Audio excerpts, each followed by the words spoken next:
The movie begins with Reese sitting in a room full of telephones, and among all those phones, there's a black one with a paper taped to it that has some numbers written down. The moment she dials the number, she hears a phone ringing, and when she answers, water starts pouring out of the receiver. A strange voice congratulates her and tells her she must solve the riddle before it's too late. The water keeps rising higher and higher until she's about to drown, but then she spots a bathroom drain on the ceiling and realizes she needs to pull the flush. She quickly tries to climb by hanging onto the phones one by one, but she slips and falls back down. Suddenly, she notices the paper with the numbers again, grabs it fast, and works out the riddle to locate the hidden handle for the flush. After a frantic struggle, she finally finds it, pulls it, and saves herself, only to realize it was all just a twisted game that left us as exhausted as her. She then heads back home and sits down at her computer. That night, her father, Grace, arrives, and they have dinner together. Suddenly, the power cuts out. Reese turns on her phone flashlight, but then she notices the cell network is also down. When Grace looks out the window, he sees the entire neighborhood plunged into darkness, and just as the bulb bursts, he realizes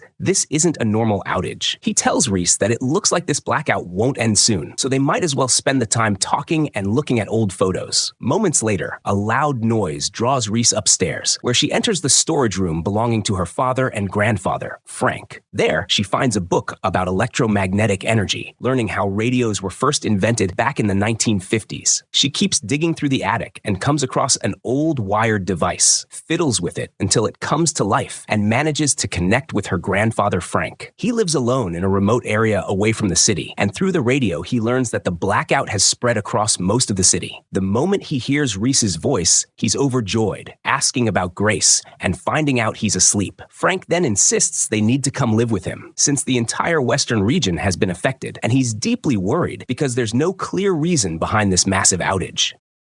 Frank explains to Reese how to charge the generator so they can stay in touch, but it will only work if they are within 5 miles of him. He also points her to a location on the map that will help guide them on their way. After a while, she signs off and tells him she'll have Grace talk to him in the morning. On the other side, Frank goes into his own storage shed to make sure he has secured everything he'll need. The next morning, Reese tells her father about the conversation with her grandfather, but Grace refuses, saying he won't move to a place where only 2 people live. He reminds her that Frank had always warned about a blackout like this, claiming it could be the beginning of the end. Meanwhile, Frank is out hunting deer when Reese calls him again on the radio and lets him speak directly with Grace. As soon as Frank hears his son's voice, he asks that Reese not listen in, so Grace sends her out of the room. Frank then reveals that much of the western United States power grid has been destroyed and warns that they need to leave immediately before the city collapses into chaos, since criminals and looters will surely take advantage of the blackout. He warns that soon everyone will flee toward the hills and urges Grace to leave before the rush. He tells him that the storage shed has extra gas cans to help them reach him because fuel will soon run out across the city. At last, Grace senses the danger and decides to listen. He quickly gathers whatever supplies he can before leaving with Reese. But as soon as they head out, they find the city in complete turmoil. People rioting, stealing, and panicking everywhere. At the market, they witness crowds looting food and water, so they decide to keep moving toward the road. There, they discover countless families also fleeing, forming a massive line of cars stretching endlessly ahead of them. Their progress comes to a halt when they reach the scene of a traffic accident that blocks the entire road. Grace and Reese get out to see what's happening, but suddenly, another car speeds in from the distance, slamming into the overturned vehicle and clearing the way. In that split second, the path is open again, and they rush back to their car, continuing their journey as night falls around them.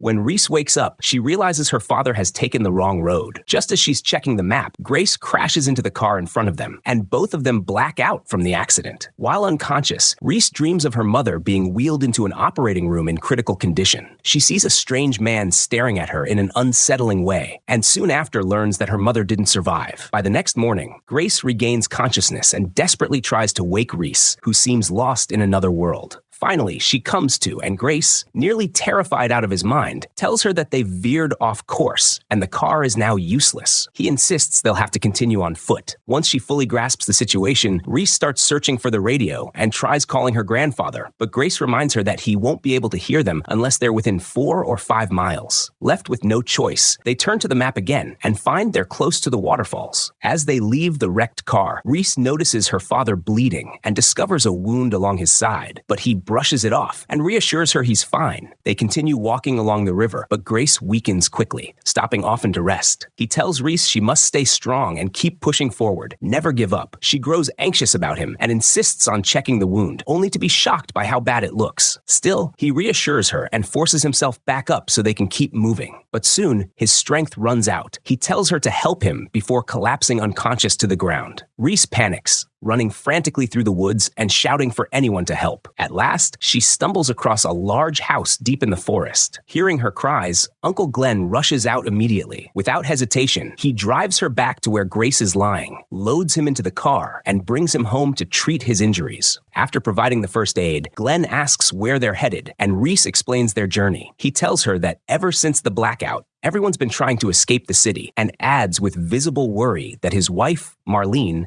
is trapped in another town, and he has no idea how to reach her. After a while, Reese wanders off for a walk, but the moment she sees that strange man again, fear overwhelms her and she runs back to her father. Every time this mysterious figure appears, disaster follows, and sure enough, when she returns, she finds Grace dead. Glenn is with her and helps bury Grace beside the house. Meanwhile, Frank is still searching the roads for them, determined to find his family. At the same time, Glenn decides he will take Reese to her grandfather, so they set out on their journey, each of them unknowingly moving closer together. On his way, Frank comes across the wreck on the road. And when he investigates further, he discovers Grace's abandoned car deep in the woods, stained clothes covered in blood, and realizes they must be in serious danger. He searches everywhere until he finally spots Glenn's house in the distance. But when he enters, it's empty. He feels he's close, but then stumbles upon Grace's grave, leaving him devastated. Meanwhile, Glenn and Reese continue on their path, but when they come across a car stopped on the roadside, Glenn grows cautious and hides Reese in the trunk for safety, warning her that bandits roam the area. As he approaches, the same mysterious stranger appears, claiming he's lost and needs directions. Glenn starts to explain the way, but the man suddenly turns on him and kills him without hesitation. Reese, hidden and horrified, witnesses everything. The stranger then takes Glenn's car and drives it to a large garage filled with abandoned vehicles, looking to siphon fuel. As he moves between the cars, he hears a noise behind him, spinning around. He comes face to face with another figure. Reese seizes the chance and escapes, running as fast as she can. On the other side, the stranger finishes off the thug who had ambushed and killed Glenn, but soon after, he senses Reese nearby. He captures her and stuffs her into a sack, carrying her with him. Desperate, Reese struggles to free herself, but when she finally gets out, she finds herself confronted by a strange woman in a wheelchair. The woman greets her with a chilling smile, saying, "Welcome, sweetheart." Reese asks who she is, but the woman replies that Reese is the one who should answer that question, because she's the outsider here, intruding on her land. With that, the woman wheels herself away, leaving Reese shaken. Meanwhile, Frank continues his desperate search, chasing every lead, but each time he gets close, fate blocks his way. At last, he finds Glenn's lifeless body lying on the road, another crushing blow in his grim journey.